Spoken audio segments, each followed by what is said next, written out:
দায়িত্ব, ঠিক আছে? এটা বুঝতে হবে, না হলে ওই হাসিনার মতো অবস্থা হবে।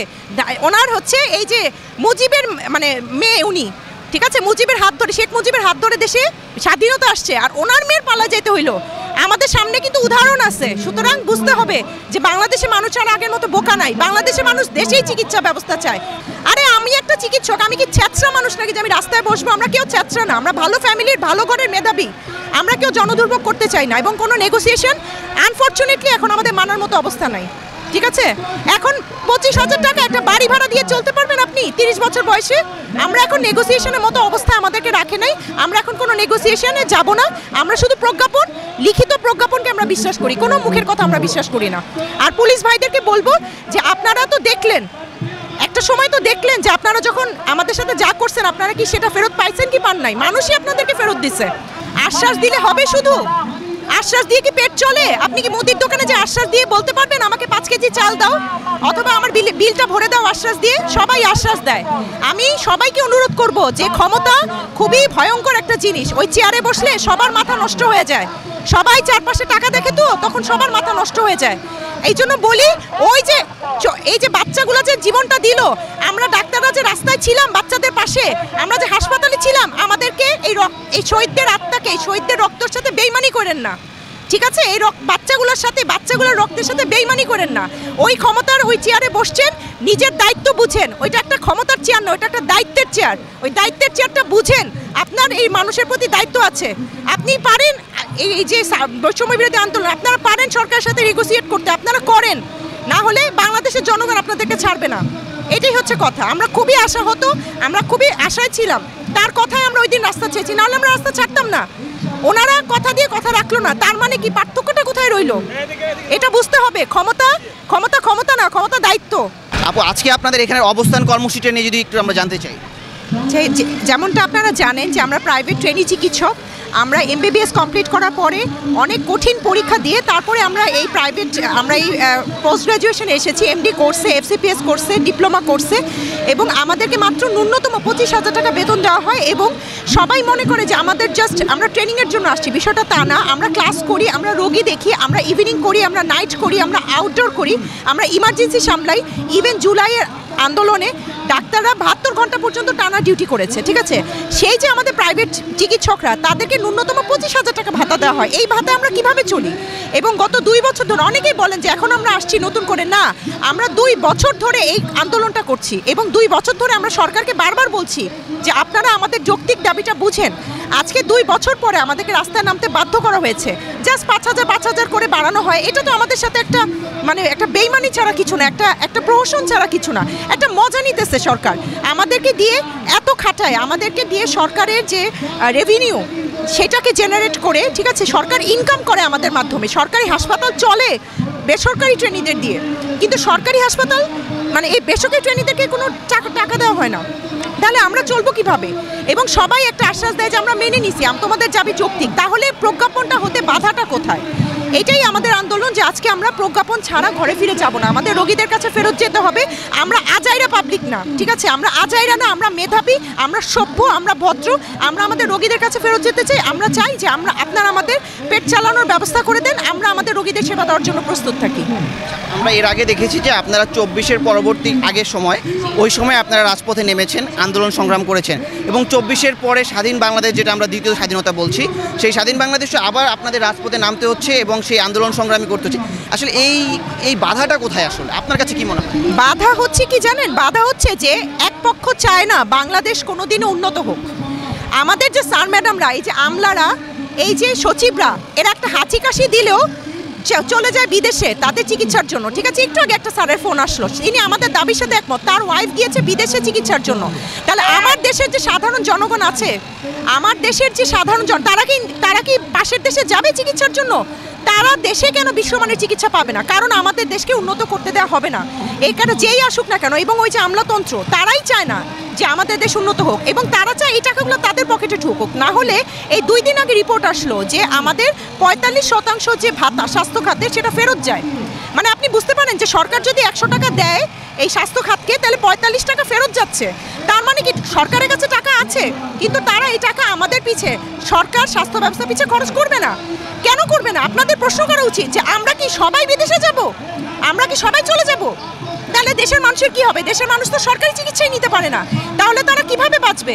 আপনাদেরই প্রশ্ন করা উচিত। আপনাদের যদি সার্ভিস পেতে ইচ্ছা করে, বাংলাদেশে বিশ্বমানের চিকিৎসা পেতে ইচ্ছা করে, আপনাদের সবার প্রশ্ন করা উচিত যে আগেও এবং পরেও একই জিনিস দেখতেছি। তার মানে কি আমরা স্বাধীন বাংলাদেশ চাই না?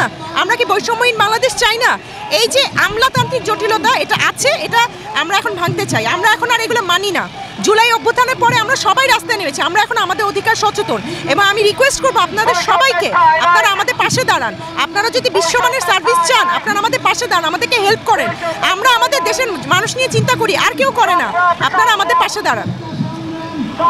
আমরা দেখেছি গত সপ্তাহে এখানে আপনারা যখন অবস্থান কর্মসূচি পালন করছিলেন, ওই সময় বৈষম্য বিরোধীর একজন সমন্বয়ক শারজিদ আলম উনি আসছিল এবং আপনাদের সাথে একতা পোষণ করে উনি একটা আশ্বাস দিয়েছিল যে আপনাদের ঊর্ধ্বতন কর্মকর্তা যারা আছে স্বাস্থ্য মন্ত্রণালয়, তাদের সাথে আলোচনায় বসবে এবং কথা হবে। সেই বিষয়ে তো আসলে কিছু হলো না মনে হচ্ছে, এবং ওইখান থেকে বৈষম্য বিরোধী থেকে কি আপনাদের কোনো ধরনের কোনো আলোচনা বা কথাবার্তা কিছু হয়েছে কিনা? সবাই আশ্বাস দেয়, আলোচনা হচ্ছে, হ্যাঁ করব, হ্যাঁ করব, হ্যাঁ হবে হবে হবে। আশ্বাস দিলে হবে? শুধু আশ্বাস দিয়ে কি পেট চলে? আপনি কি মুদির দোকানে যে আশ্বাস দিয়ে বলতে পারবেন আমাকে 5 কেজি চাল দাও, অথবা আমার বিলটা ভরে দাও আশ্বাস দিয়ে? সবাই আশ্বাস দেয়। আমি সবাইকে অনুরোধ করব যে ক্ষমতা খুবই ভয়ঙ্কর একটা জিনিস। ওই চেয়ারে বসলে সবার মাথা নষ্ট হয়ে যায়। সবাই চারপাশে টাকা দেখে তো তখন সবার মাথা নষ্ট হয়ে যায়। এই জন্য বলি, এই যে বাচ্চাগুলো যে জীবনটা দিল, আমরা ডাক্তাররা যে রাস্তায় ছিলাম বাচ্চাদের পাশে, আমরা যে হাসপাতালে ছিলাম, আমাদেরকে এই শহীদদের আত্মাকে, এই শহীদদের রক্তের সাথে বেইমানি করেন না, ঠিক আছে? এই বাচ্চাগুলোর সাথে, বাচ্চাগুলোর রক্তের সাথে বেইমানি করেন না। ওই ক্ষমতার ওই চেয়ারে বসছেন, নিজের দায়িত্ব বুঝেন। ওইটা একটা ক্ষমতার চেয়ার নয়, ওইটা একটা দায়িত্বের চেয়ার। ওই দায়িত্বের চেয়ারটা বুঝেন, আপনার এই মানুষের প্রতি দায়িত্ব আছে। আপনি পারেন এই যে বৈষম্য বিরোধী আন্দোলন, আপনারা পারেন সরকারের সাথে নেগোসিয়েট করতে, আপনারা করেন। না হলে বাংলাদেশের জনগণ আপনাদেরকে ছাড়বে না। এটাই হচ্ছে কথা। আমরা খুবই আশাহত, আমরা খুবই আশায় ছিলাম। তার কথায় আমরা ওই দিন রাস্তা চেয়েছি, নাহলে আমরা রাস্তা ছাড়তাম না। ওনারা কথা দিয়ে কথা রাখলো না, তার মানে কি পার্থক্যটা কোথায় রইলো? এটা বুঝতে হবে। ক্ষমতা ক্ষমতা ক্ষমতা না, ক্ষমতা দায়িত্ব, ঠিক আছে? এটা বুঝতে হবে, না হলে ওই হাসিনার মতো অবস্থা হবে। ওনার হচ্ছে এই যে মুজিবের মানে মেয়ে উনি, ঠিক আছে? মুজিবের হাত ধরে, শেখ মুজিবের হাত ধরে দেশে স্বাধীনতা আসছে, আর ওনার মেয়ের পালা যেতে হইলো। আমাদের সামনে কিন্তু উদাহরণ আছে। সুতরাং বুঝতে হবে যে বাংলাদেশে মানুষ আর আগের মতো বোকা নাই। বাংলাদেশের মানুষ দেশেই চিকিৎসা ব্যবস্থা চায়, দেশেই ভালো সার্ভিস চায়, এবং সেই জন্য ডাক্তারদের পড়তে দিতে হবে, ডাক্তারদের স্টুডেন্টদের পাশে, রোগীদের পাশে দাঁড়াতে দিতে হবে, ডাক্তারদের পেটের ব্যবস্থা করে দিতে হবে। এটাই হচ্ছে আমার আপনাদের প্রতি আবেদন যে আপনারা প্লিজ আমাদের পাশে দাঁড়ান, আমাদের কথাটা বুঝেন। আমরা কোনো অযৌক্তিক দাবি করতেছি না, আমরা দেশের মানুষের কথা চিন্তা করতেছি। দেশের মানুষ পারবে না বিদেশ যায় চিকিৎসা নিতে। আমরা বিশেষজ্ঞ হইতে চাই, আমরা এই দেশের মানুষকে সেবা দিতে চাই, আমরা কারো কাছে যেতে চাই না। আমাদের দাবি মানেন এবং আমাদেরকে প্রজ্ঞাপন দেন, আমরা রাস্তা ছেড়ে দিব। Thank you. হ্যাঁ বলেন। ভারতে বাংলাদেশিদের জন্য চিকিৎসা বন্ধ করার একটা দাবি উঠেছে এবং বন্ধও করেছে। সেক্ষেত্রে বাংলাদেশের চিকিৎসকদের পৃষ্ঠপোষকতা কিংবা তাদের সুবিধার জন্য এর দাবিটা মেনে নেওয়া উচিত কিনা? আমরা তো মানে এটা শুধু ভারত না, উচিত কি জানেন, আমার দেশ এমন স্বয়ংসম্পূর্ণ হবে যে কারো কাছে যাইতে হবে না, ঠিক আছে?